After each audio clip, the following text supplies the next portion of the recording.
I thought you were going to say taking drugs. Yeah. Goodness gracious, no. Oh, I'm beeping again, sorry. Just get my pancreas out. It was obviously a serious meeting about retail, but he said, "You look great as George Michael on Saturday night at your sort of fancy dress thing you've been." I was like, how does this guy know this? Now the high streets have all gone, a lot of them. They're all vape shops now. They're all vape shops and cafes, yeah. weird shops.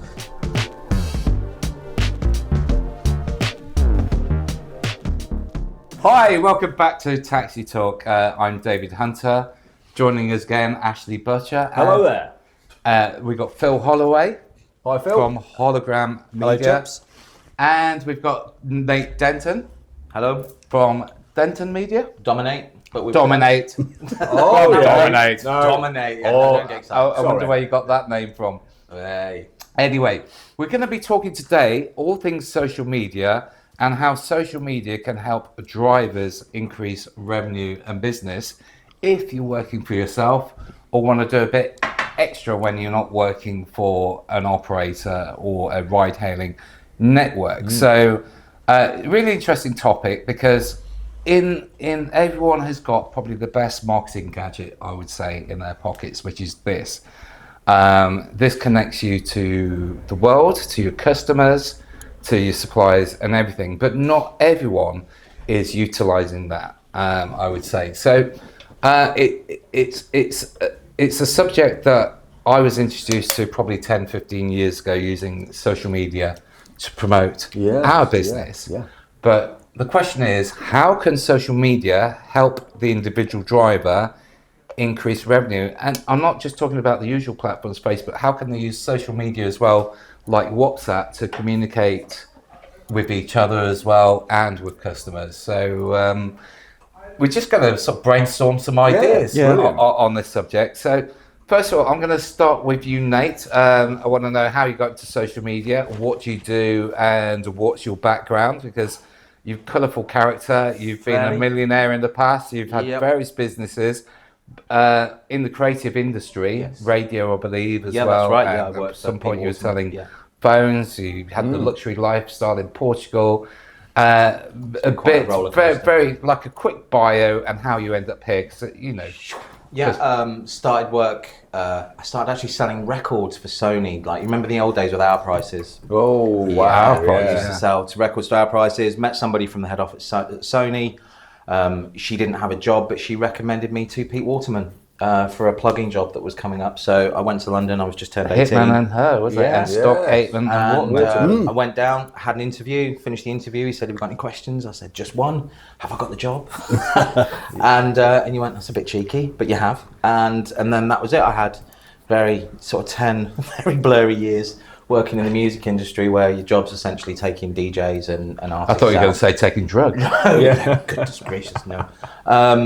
Artists full of drugs, probably, but no. It was very, very fun time. I think the music industry's changed a lot, so I did that. I look forward to that later. We'll come back to that with the true or false. So you can probably name a few names there. Maybe. A few good stories there.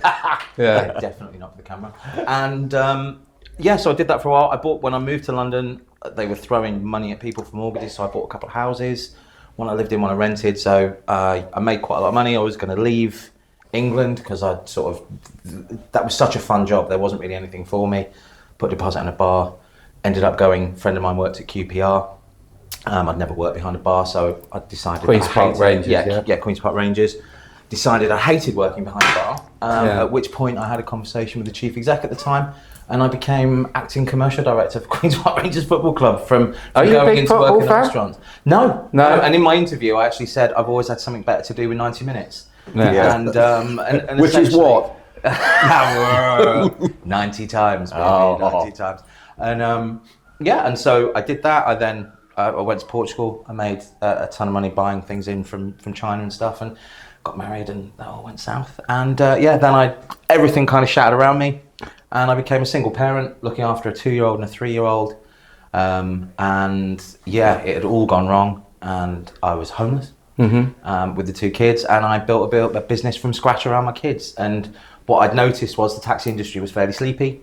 And it just wasn't up to par with some of the other industries, bearing in mind how much was In going on. terms Technology. of Social media and digital marketing and everything. Yeah. So I would make things for companies and approach them. And one of my first clients was AutoCab in Stoke, Wackus and Shaz. They were the kind of that key sort of bridge in for me. And it sort of expanded from there. Excellent. And that was that. And here I am today. Excellent. Wow. Yeah. Drug-free, Yeah. single parent Single still, parent still. Yeah. That kind of stuff. embracing AI. Yeah. And Phil, how about you? Because you've been, again, in this sector for, I'd say, 10 years. We're actually here in your studio. How did it all happen for you? How did you end up being into social media? Well, it was again a bit by accident. Originally, my background is in creative design, so I originally sort of trained and went off and worked in retail design. So this is back in the It's early the shops and layouts. shops, Yeah, exactly shops. yeah. 1990s and into the 2000s. It was about people were shopping in the old ways that seems like it's gone now. The high streets have all gone. A lot of them. They're all vape shops now. They're all aren't they? vape shops and cafes, yeah, yeah. weird shops.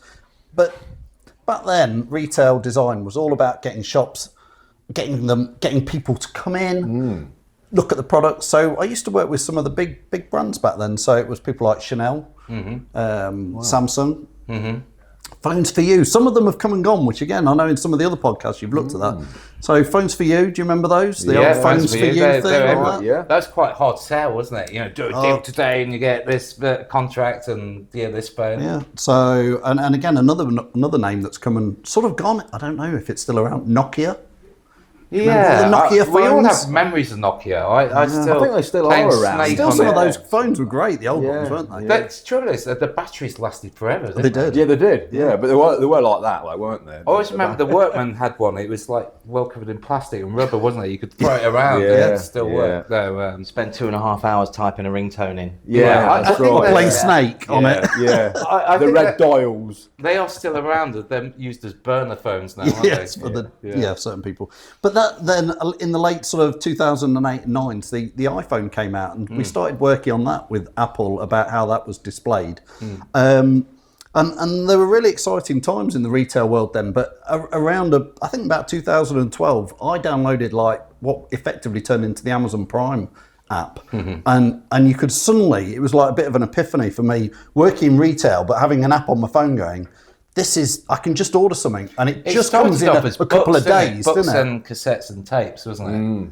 At the time, I think Napster was around at that point as well. Remember LimeWire. Napster? LimeWire, Yeah. crikey, right. Which There's a didn't that blast get from barred because the music industry, hang on a minute, you could download all our music Yeah, for free. copying it. But yeah, Amazon, first memories was it was an app to buy books. Books, but then they started expanding. Obviously, he's gone on to do made his massive fortunes from it. But I downloaded that, and at the same time, as a business, we'd started to play around with social media for our own marketing. We were like, well, look, this is a new tool. Because people back in the 80s and 90s used to say, I don't need a website. It's newfangled. It's silly. Some people are just not adopters of this sort of stuff. No. So when the app started to come out, we started looking at how it could all work, and we were using social media for ourselves for business. But I remember one day, it's funny Nate mentions Sony. I remember going, one of our clients was Sony PlayStation. So we were down in London, and I walked in there on a Monday morning, and the first thing the guy said to me, it was obviously a serious meeting about retail, but he said, you look great as George Michael on Saturday night at your sort of fancy dress thing you've been. I was like, how does this guy know this?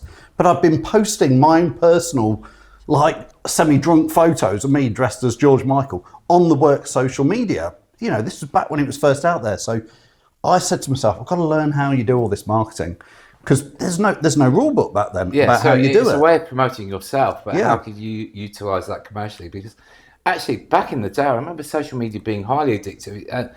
It was less photos, so it's more status, like this Yeah. is what I've had for my dinner, or I'm going here. But people, like, you'd go in the bank and the lady in the bank would go, oh, how was your weekend? I saw you were there.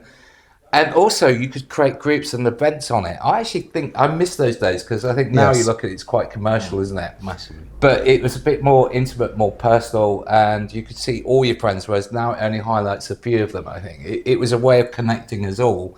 And then business started cottoning onto this, didn't it? Yeah. and then the rest is history. So I'm a driver now. I see some drivers all the time. Lots of examples on LinkedIn, Facebook, TikTok of drivers doing commentaries, but why are they doing that? Are they promoting themselves as a person or person? Nate, why? What's in it for a driver to be? I think for me, the drivers doing it for themselves like that. It's that authentic feel that you get. A bit like watching a fly on the wall documentary. It's real. Exactly. And when you find, I think the way in which people are kind of trained now, the sort of some of the high end sort of glossy stuff, they're just kind of invisible to when they're scrolling. But somebody just stopping and talking about what they had for breakfast or whatever seems to draw people in. So when you've got somebody being real in a car or talking about it, that authentic nature of that. Sorry, no, carry on. My pub's beefing. No, tell you, bro. I know what I'm talking about. It's exciting, but I didn't expect you to be sorry. Do they do this on Loose Women? Just every now and then, just get on. Excuse me. I'm a type 1 diabetic. There's my insulin pump. It's beeping at me. No, we'll keep that in. You're good. You're not, I'm a bit high. Yeah, he's diabetic. Ignore him. But carry on. So I think that it works, and there are a few that do. I think in the taxi industry, I don't think there's as much of it as there perhaps should be or could be. I think it's still a lot of drivers are quite shy because when we go around and try and do filming sometimes, they're very, very keen. Well, I think there's also a culture, especially with the Muslim culture, that they don't like to be on camera. But people buy people at the end of the day. Yep. What are the do's and do's and not do's for a driver, Phil, in terms of if they are picking up the camera and recording themselves? I think it's a bit like Nate said. It's being authentic and just showing what you do.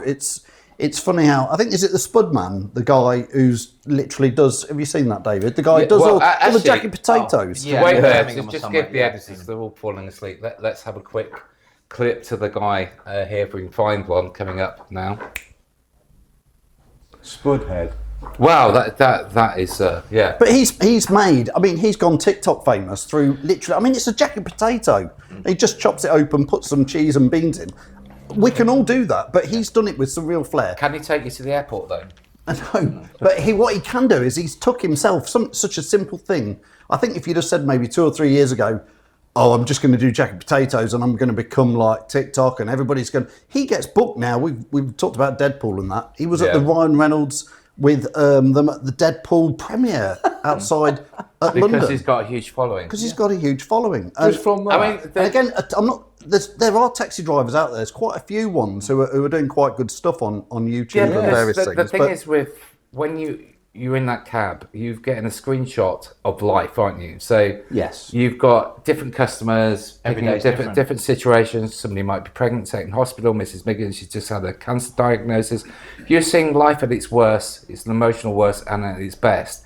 And every journey is a story. Yeah. Now, I'm not saying you record the customers, but you could discuss and say, I've just picked up this amazing person, and those life stories are watchable, aren't they? It would be great, like a Big Brother thing, wouldn't it? Putting cameras, having the film crews and the taxis doing that. There's some stories to tell there. There is a guy on YouTube, I think he's Australian taxi driver, I don't know if any of you have seen him, but he literally has a couple of GoPros, he's filming all the time. He has to get permission afterwards to say can use it, but he has some stuff's funny, some stuff's like a bit heartwarming. Yeah. And there's a guy in Manchester, Paul from M&A Taxis.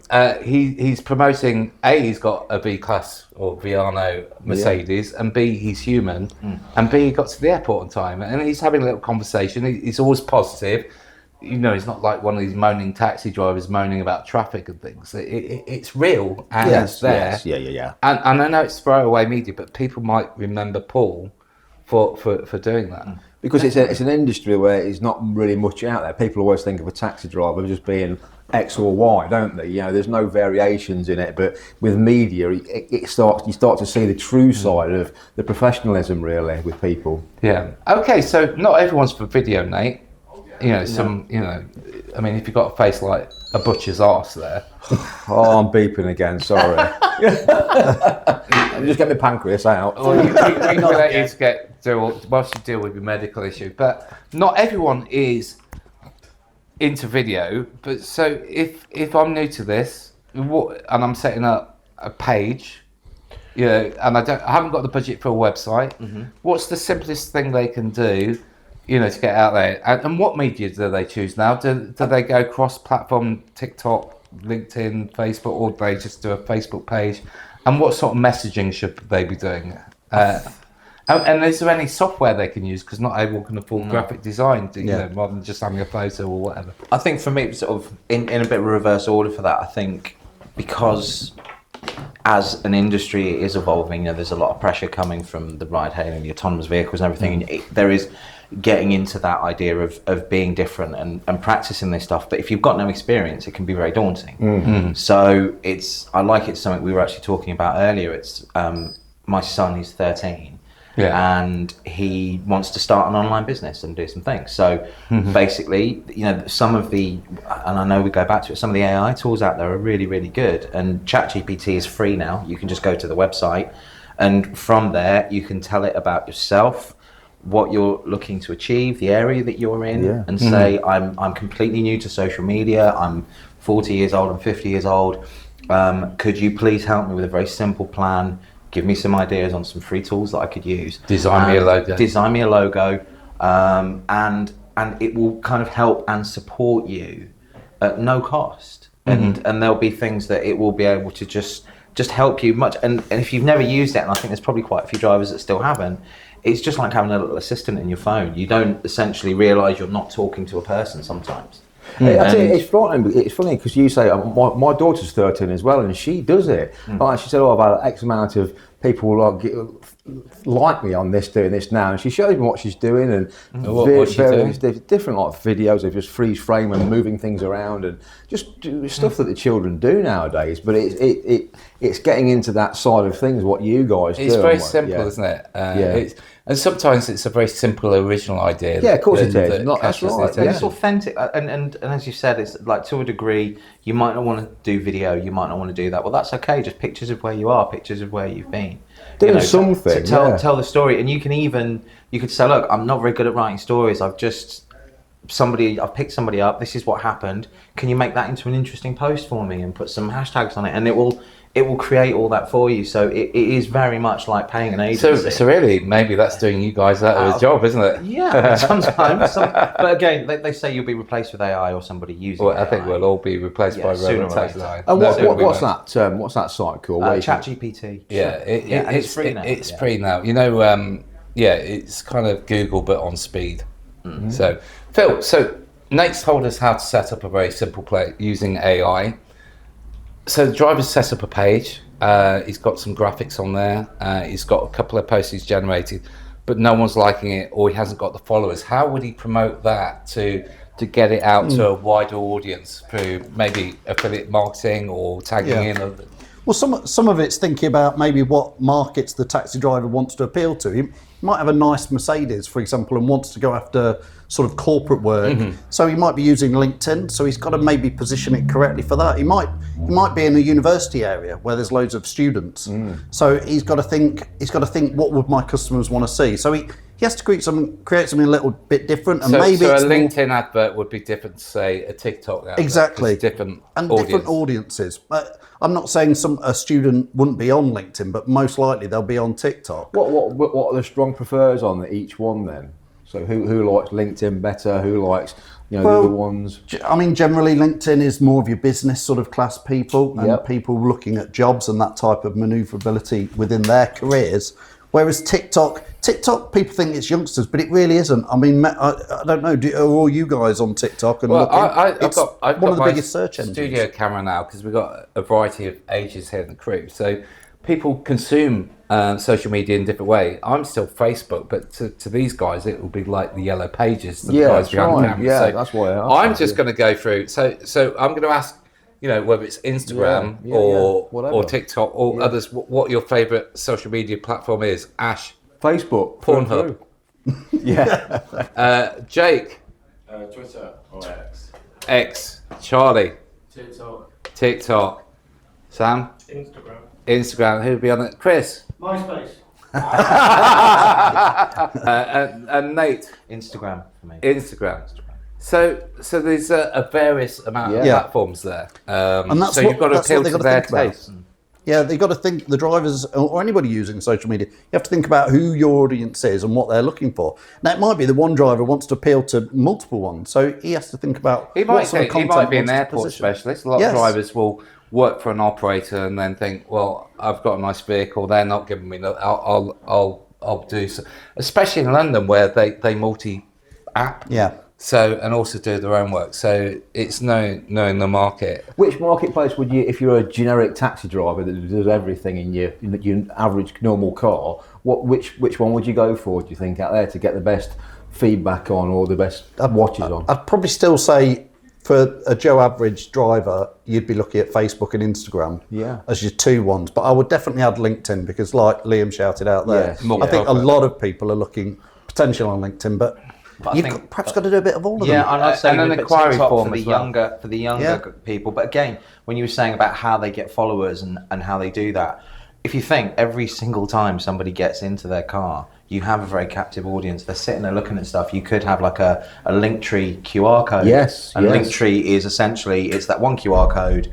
You click on it and it will just show if they've got a website or their TikTok account, their Instagram account. It's just one place where you can go, and then you just talk to the customers. You know what I mean, That's it'd be really interesting. nice if you wouldn't mind Yeah. following. A lot of girls do that for all their OnlyFans and different websites. Exactly. Yeah. Yeah. How it's done. So Ashley. If you say, Yeah. if you say, Yeah. okay. You okay? Yeah. But that's not because you've got a constant turnover of people coming through your cabin. If they've had a nice experience and you ask them to follow, most people will. Yeah. That's I interesting. think that's all part of it. It's like, I think on one of the previous podcasts, I think it was Chris was mentioning about how drivers talk to customers. We've all jumped in maybe an Uber or something like that where the driver doesn't even almost acknowledge you've got in the car, let alone engage in a bit of communication. Like Nate says, a bit of communication. You can use prompts like QR codes, but There's also another way a driver can capture the data. Is that if you think, like we take the guy earlier with the 8-seater, he might have 8 passengers. So if he gives a business card to 8 of those, there's 8 new potential. He invites them, I'll give you a discount, just like my social media page with the QR code. Then he's got them, hasn't he? That's so right. if he's doing 4 or 5 of those jobs a day, there's 40 people potentially that could be followers and so on. You're fishing for people, aren't you? That are in the area that clearly are using that as a form of transport. Why not? Yeah, why not? Okay, well, some great tips there. We'll put the links below. Now, we've only got about 5 minutes left here. So first of all, we've got our lost property back here. This is from the Take Me Lost Property. Generally, this is real lost property. So as it's your studio, I'm going and you're the guest. Pick any item there that you can take home to your lovely kids. This is real. Well, if it's to take home to the kids, it would probably have to be that, wouldn't it, really? Okay, so this, Wow. I believe, Phil, is a German signed. signed basketball from, I believe, the Leicester Riders. Yeah, was left in the back of a taxi How bizarre. once. Yeah. Obviously, you pick. Can you spin? Do any spinning? let's try. Let's have a look. Oh, nearly. It's all in the finger work. It is. That's what I said. Yeah. Said the actress to the bishop. Ooh, nearly. Close. That's not bad, is it? It's getting better. Okay, It's it getting was better. not bad. And that wasn't rehearsed. I haven't picked that up. Yeah, there we go. Oh, I love this ball. Can you No, spin it? Don't smash no, any no, more no, cameras. no more windows. So we'll put that back there. Now we're going to play true or false now.